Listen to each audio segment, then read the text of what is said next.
दोस्तों CGI D Y Chandrachud के बेटे ने मोदी सरकार की लगाई फटकार।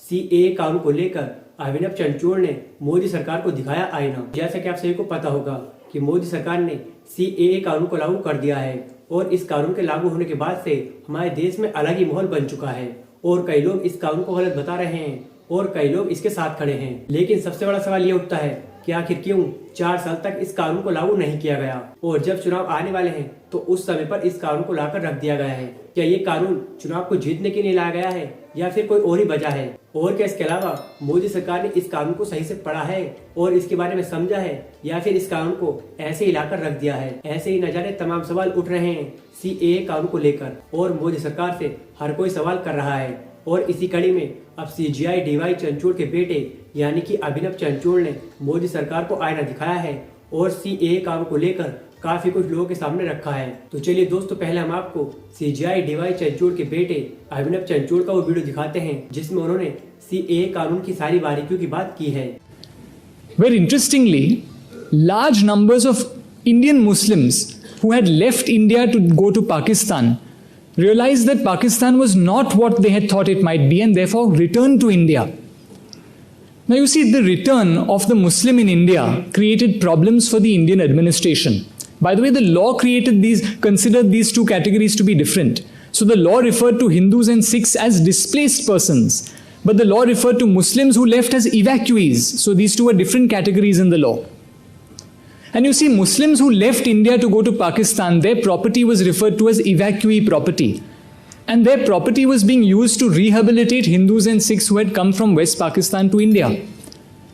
So the question arose, if Muslims want to come back to India, what will happen to their evacuee property? So correspondence ensued among leaders whose secular credentials are absolutely unquestionable. Leaders like Nehru and Sardar Vallabhbhai Patel. And Sardar Patel wrote to Nehru and said that, look, the return of the Indian Muslim to India is creating trouble. We are in a charged communal environment. There's been an influx of a large number of refugees in India. तो दोस्तों, आपने देखा कि किस तरीके से अभिनव चंद्रचूड़ ने पूरे सीएए कानून को समझाया है। लेकिन ये वीडियो 13 मिनट का है, आप इसे सोशल मीडिया पर जाकर देख सकते हैं। लेकिन हम आपको अभिनव चंद्रचूड़ की बोली गई कुछ मोटी मोटी बातें बताते हैं। दोस्तों, सीएए कानून को अभिनव चंद्रचूड़ ने पूरी तरह से गलत बताया है और उन्होंने ये भी कहा है कि इसमें एक धर्म को लेकर काफी कुछ बातें की गई हैं और ये कानून बहुत ज्यादा गलत है।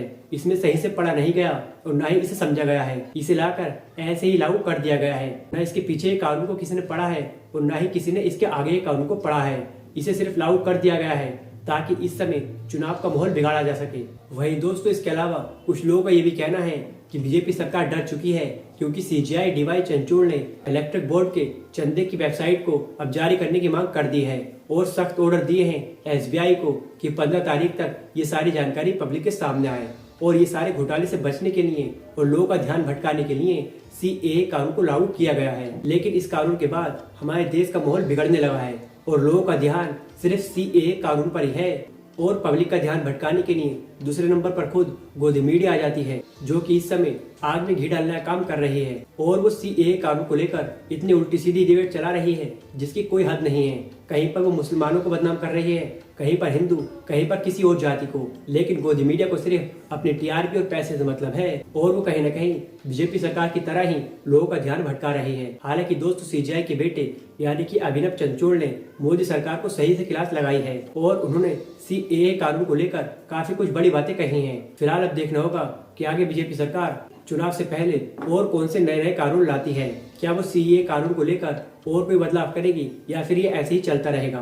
फिलहाल दोस्तों, आपका सीजीआई के बेटे के बारे में क्या सोचना है, हमें कमेंट में अपनी राय जरूर दें और ऐसी न्यूज से जुड़े रहने के लिए हमारे चैनल को सब्सक्राइब जरूर से करें।